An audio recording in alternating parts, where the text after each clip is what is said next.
Қайырлы күн оқушылар, бүгін 4-ші сыныптың 95-ші сабағын бастаймыз. 53-ші тапсырма. Оқы, зат есім мен есімдіктердің септелуін салыстыр. Олардың септелуінде қандай өзгешеліктер бар?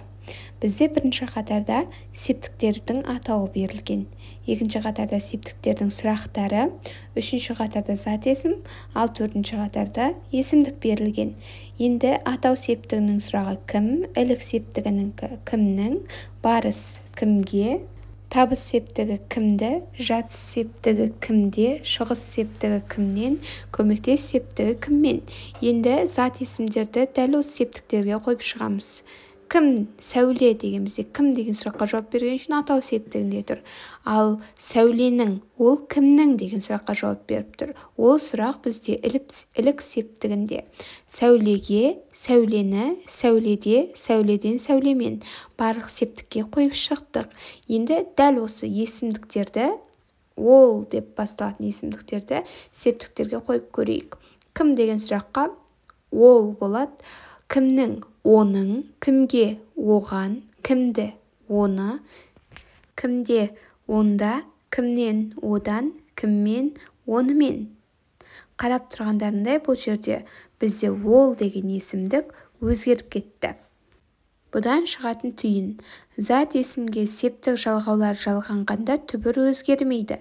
Ал егер есімдіктерге септік жалғаулар жалғанса, онда түбір сөз өзгеріп кетеді екен. Келесі 54-ші тапсырма. Көп нүктенің орнына тиісті есімдікті қойып, мәтінді көшіріп жаз. Бізде неліктен сол есімдікті қойғаныңды дәлелде дейді. Енді оқиық.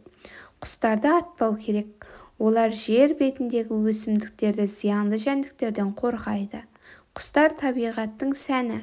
Олардың жағымды үні, сұлу мүсіні қоршаған ортаның сәнін келтіреді. Мен құстарды қанатты достар деп атаймын.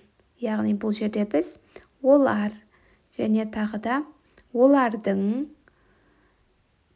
және мен деген есімдіктерді қойып шықтық. Келесі тапсырма 55-ші тапсырма. Бізде зат есім, сын есім, сан есім есімдіктерге арналған кесте берілген.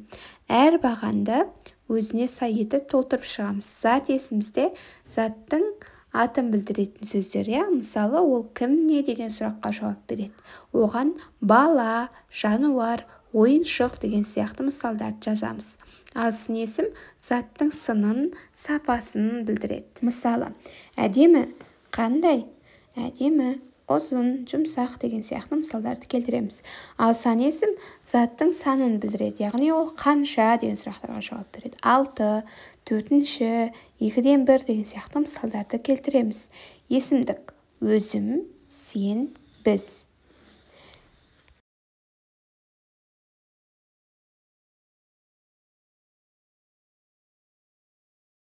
Келесі тапсырма 56-ші тапсырма. Тірек сөздерді пайдаланып, тоқылдақтың атынан монолог құрап жаз.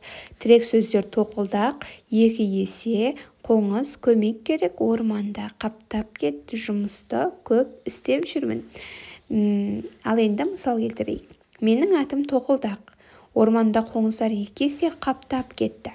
Бізге орманға көмек керек. Осы себептен соңғы күндері жұмысты көп істеп жүрмін. Келесі тапсырма 57-ші тапсырма. Жұмбақты оқы, шешуін тап.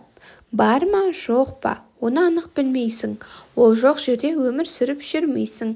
Яғни біз онсыз өмір сүре алмайды екенбіз. Сонда оның жауабы ауа екен. Есімдіктерді тап, жүктеу есімдігінің орнына қай сөзді қойып айтуға болады дейді. Бұл жердегі есімдіктер оны және ол. Келесі сұрақтың жауабы. Оны сөзінің орнына ауаны сөзін, ал ол сөзінің орнына ауа сөзін қолданса болады. Келесі тапсырма 58-ші тапсырма. Пікірлердің дұрыс бұрыстығын белгіле. Бірінші пікір. Қыстағы суық, жаздағы ыстық. Дұрыс. Көктемдегі әрекет, күзгі берекет. Дұрыс. Жаздың бір күні, қыстың мүмкіні. Дұрыс емес.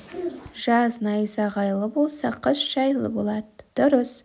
Сәуір болмай, тәуір болмас. Дұрыс. Наурыздан соң қыс болмас. Дұрыс.